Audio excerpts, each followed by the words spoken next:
Since this is the last speech that I will give as president, I think it's fitting to leave one final thought, an observation about a country which I love. It was stated best in a letter I received not long ago. A man wrote me and said, "You can go to live in France, but you cannot become a Frenchman. You can go to live in Germany or Turkey or Japan, but you cannot become a German, a Turk, or Japanese. But anyone from any corner of the earth can come to live in America and become an American." Yes, the torch of Lady Liberty symbolizes our freedom and represents our heritage, the compact with our parents, our grandparents, and our ancestors. It is that lady who gives us our great and special place in the world. For it's the great life force of each generation of new Americans that guarantees that America's triumph shall continue unsurpassed into the next century and beyond.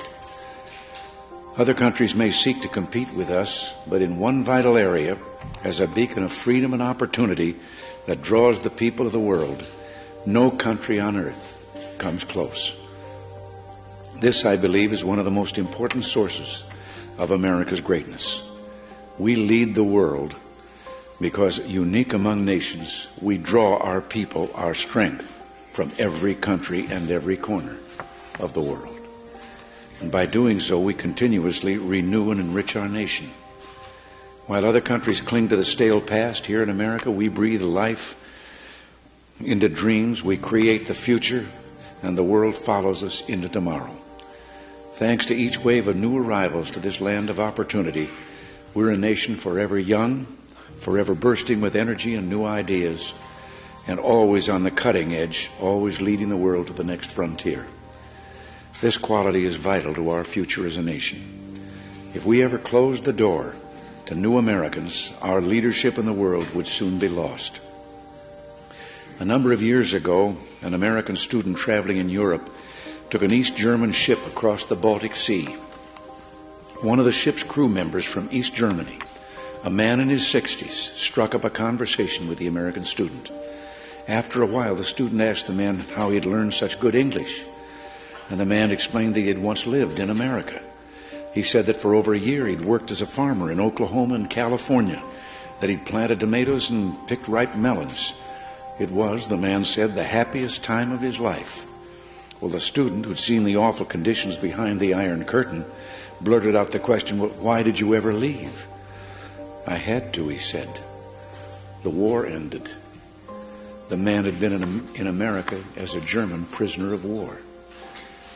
Now, I don't tell this story to make the case for former POWs.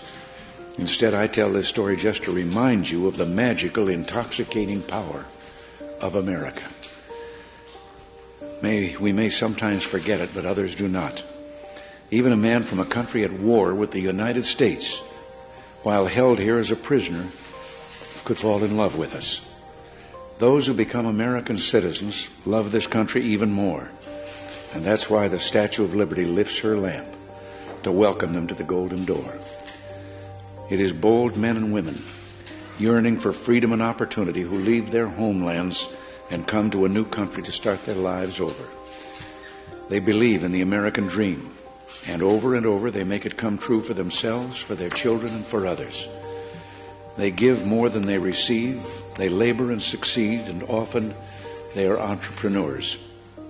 But their greatest contribution is more than economic, because they understand in a special way how glorious it is to be an American.